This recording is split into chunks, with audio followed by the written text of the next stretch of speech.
Hi beautiful people, welcome back to another exciting video. Thank you for your love and support towards my channel. Thank you for all the corrections. I've been seeing them. You guys are amazing. Thank you so much. My name is Ogechi. This is Ogechi Reaction and you're welcome to my channel. If this is your first time here, hello. Do us click on the red subscribe button, like this video, kindly turn on the post notification bell and subscribe. Drop a comment on what you think about today's video. So it's important to watch it to the end, okay? I'll be dropping my thoughts during the course of this video and after this video. You guys, thank you. I can't even say thank you enough. Today's video is from Charlie Kirk. Did I say that correctly? Charlie Kirk. You guys have tried to correct me in all my videos. I see it. I appreciate it. I want to say a very big thank you to everybody for every single person that has, tried to correct me. I mean, it's a name I'm not used to, so please let me get used to it, okay? So it's Charlie Kirk. I hope I'm saying it correctly. Today's video is titled The Ultimate Men in Women's Sports Debate. I love that this video is going to be coming from young adults, college students with Charlie Kirk, and we know what Charlie Kirk feels or thinks about conversations like this. I hope this video goes well, as I'm hoping, and I hope there's no sort of rudeness or anything. I hope, they try to converse like adults that they are, So let's just dive straight into today's video. You put a lot of focus on Leah Thomas and that whole situation. However, what about all of the other trans athletes that don't make it to the top? Because I unfortunately don't have a list of every trans athlete known to man. I didn't fully prepare, but what about all of the, because Leah Thomas is one case out of many. So what about the other trans athletes that have transitioned and do participate in sports but don't make it to the top and are middle of the pack? Well, they're still beating other women, aren't they? They're taking somebody's spot, right? Well, no. Of course. But they are women. Okay, they have transitioned. So let's ask a question. So thank you for being here and the courage for talking. First of all, what is a woman? Let's start there. Well, as she said, anyone who identifies as such, and traditionally it would be gender dysphoria. That is a legitimate medical condition. So if you have gender dysphoria, yes. Okay, so that's interesting. So that's your personal definition what of what a woman say? is. Why should society adopt gender that dysphoria definition, is a woman, therefore disenfranchising chromosomal born women? Really, it's out of respect for those that have the condition. Got it. So we should elevate the people with the mental condition over half the population. No. Oh wow, Charlie Kirk. Not at all. Did you just say that? I'm just saying that we should just simply, because it's not a battle between I'm elevating this person over another person. It's merely out of respect for that person, for them to feel comfortable and to participate in the sport of, their gender that they identify as. Okay, so feeling comfortable. So giving people what they want is not always the right thing. Okay? So let me give you an example. We do not give liposuction to people with anorexia. People with anorexia would want liposuction. It would kill them. We know better than that. So just giving people what they want is not always the right thing. So you say to make people comfortable. We could probably agree. I don't want people to be uncomfortable. But then you have the choice to make. What if all of a sudden you're making half the population uncomfortable and the sport itself is all of a sudden being destroyed and standards as we know it are completely destroyed? So let me ask you a question. If someone, and I don't want to assume your gender, you could tell me whatever it is dealing with that situation, why don't they continue to compete as that new gender with the people with their chromosomes that they share? Because they don't identify as such. And I actually, I'm really glad you brought up the example with the, I'm sorry, could I steer the conversation back towards what you said about comfort? But let me ask you another question. So how people identify matters a lot to you, right? Yes, correct? Of course. Okay, so should we allow adults who identify as toddlers compete in preschool soccer? Okay, good question. Why? They identify as a child. We want them to be comfortable. No, because that's not a legitimate mental. It absolutely is. No. That's a real thing. Having people think that they're in a different body is a real thing. People think that they're dogs, people think that they're cats, and some people think they're children. You know, it is one thing to come out to have a conversation or to have a debate. It's another thing to ask the right questions. I love the fact that Charlie Kirk is asking the right question. Now, you're saying that women are people who identify just to make them feel okay from what he's saying. So he now gave an example of, okay, should adults who identify as toddlers be allowed to compete in a game that's in a toddlers competition? And he's saying no. Now you're contradicting yourself. I love that this conversation is going very smoothly, right? They're hearing each other out, trying to understand each other, right? But I love that he is asking very intelligent questions so that maybe we can understand where these guys are coming from. Okay, so let's just continue. And some people think they're children still. They never grow out of it. It's a legitimate mental condition. So shouldn't we accommodate fully grown 50-year-old men who want to play t-ball? Well, no, because they require a different treatment plan, and this is what I wanted to steer back to. Really? Yes, okay. I wanted to steer back towards what we talked about with comfort. It is shown, and this is legitimate, those who transition and are treated as the gender that they identify as mentally improve unbelievably, and it is absolutely true. So I hate to break it to you, they're more likely to commit suicide. There's a huge community called Transition Regret. I encourage you to look at it. It has 27,000 members on Facebook of people who make the chemical castration decision to transition, and that's an irreversible decision. Because when they transition and they are not accepted, there is every possibility or there's a likelihood that they commit suicide, they hate themselves, they regret ever transitioning. So this is where the problems all come from, right? Let's continue. Reversible decision. It's a growing group of people that say, I was sold a complete bill of goods here. And so, you know, that really is the question, which is, if it's irreversible, and you're citing some study that, honestly, the data shows exactly the opposite, is that they're more likely to commit suicide, more likely for self-harm, all these sorts of things. What is the proper way to treat it? As I said, the study has not been disproven.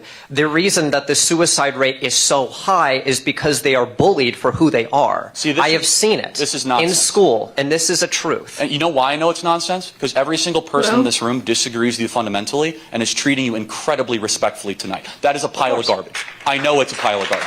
Of course. And so, instead, and I'll be honest, it's the people that are in those positions that end up becoming the bullies themselves, that kicked me off of Twitter. That's, and no offense, but kind of your team is the one that's super offended that I used a name that Levine used to have. Like, who's the bully in this situation? Well, it's disrespectful. Well, to be fair on the student, right? To be fair on the student, there is a possibility, like in the country where I am, like in the country where I live in and where I reside in, it is not a thing yet compared to America or other Western countries, right? It's not a thing yet. So there is a possibility that people who are transgender come out to the society and there's a possibility that they are being bullied.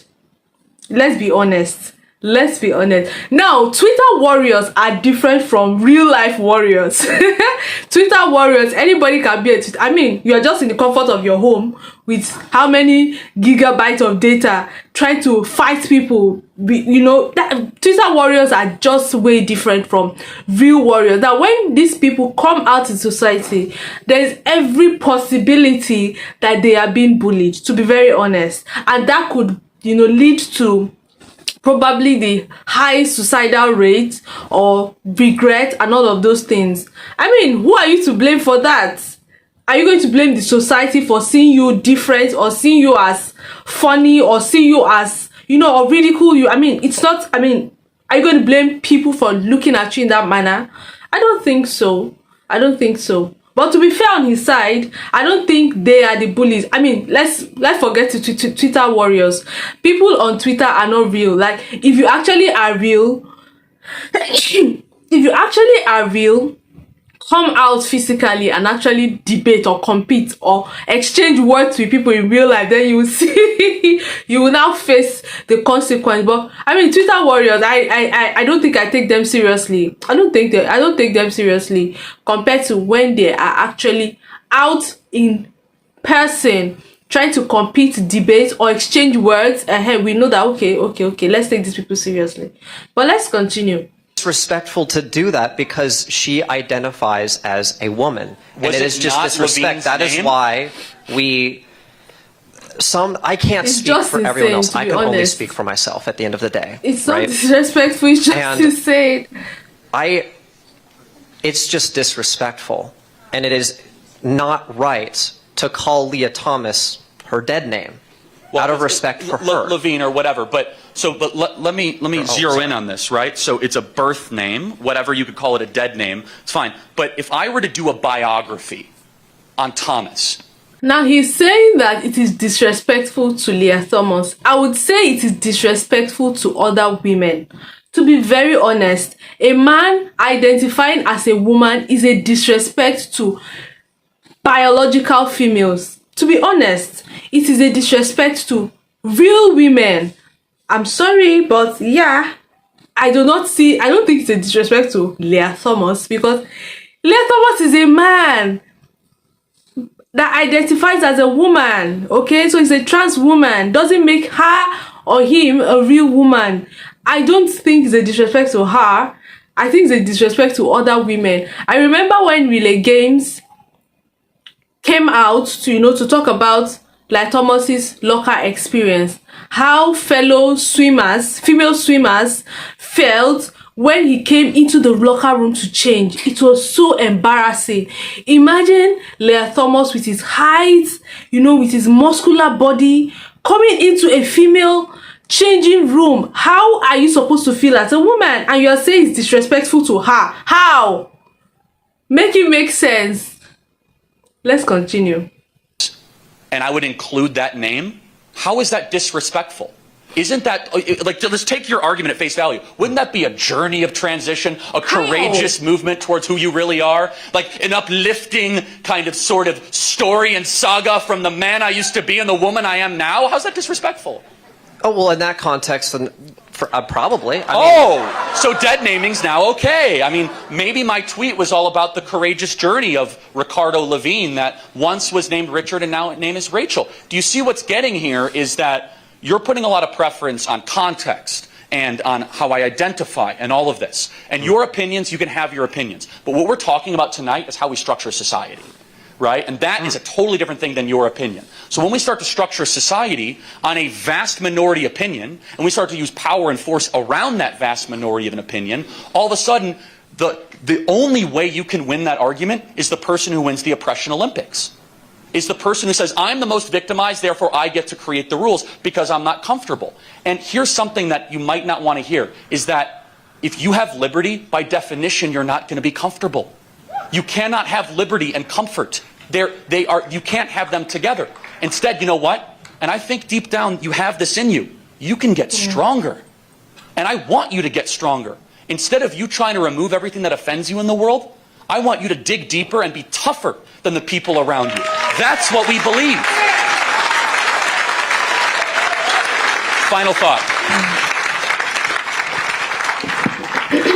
Final thought. Yeah. Oh, final thought. Sorry. Trying to think of a final thought. At the end of the day, like, no hate towards you. I respect your opinion. Of course, like, I'm not here to, cause a fight or an intense argument. I'm just saying I disagree. And there is no oppression Olympics. All that, we want is simply just recognition and respect. That's really it. Well, look, truthfully. Here's the thing. You guys can have your own separate games, and individually, I think I've given that to you, but here's where I draw the line. I'm not going to restructure society on something I know that's not true. I'm not going to turn my back on 50% of the population for something that's not true, and I'm certainly not going to call somebody a pronoun that I know that isn't true in front of me. So I believe your soul totally demands respect. Absolutely, 100%. But as soon as you then start to get into society and civilization and restructure everything around your feelings, then all of a sudden it's whoever has the loudest voice and who's willing to use power. And that's where we as conservatives draw the line. I want to thank you for being here tonight, truly. Thank you. Thank you. Thank you for your time. That was really beautiful. That was really beautiful. I loved Charlie Kirk's I'm so sorry, you guys. I love his take on this conversation, and I also respect the student. I love that. I think he's a transgender. I'm not sure. I respect his opinions. The fact that you're giving an opinion doesn't I don't have to go with your opinion, which he said. He doesn't agree, but he respects it, which I think is really beautiful, you know. It is actually very beautiful to see that, you know. I just like Charlie Kirk said, I don't think, personally speaking, I think I've mentioned in a few of my videos that you guys, like, I think they should create a sport for them. Including transgender women into female sports is not fair. It will make biological females start retracing their steps. They will stop engaging in sports like that. Before you know it, we'll have more transgender women in female sports. Transgender women are not women. They are not women. I know they are taking whatever blockers, hormonal injections, whatever they're taking. They are still not women. So I think personally that they should have their own sports. They should have their own locker room, right? Bringing a transgender woman into a female locker room, like, it is so embarrassing. I would never change in a room where there's a transgender woman. I would not feel safe. Do you understand what I mean? It is not a kind of disrespect to them, but that's just the way I feel. Right? And the fact that you have an opinion doesn't make it right.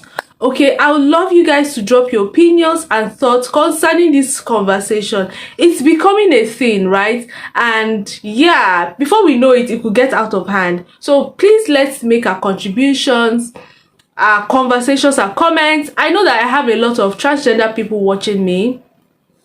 There are some people who have actually dropped their opinions, which I respect a lot. You know, I would love to know your opinions and your thoughts concerning this conversation. Do not forget to like, share, subscribe, drop a comment on what you think about this, and do not forget to turn on the post notification bell. I'll see you in my next episode. Bye bye.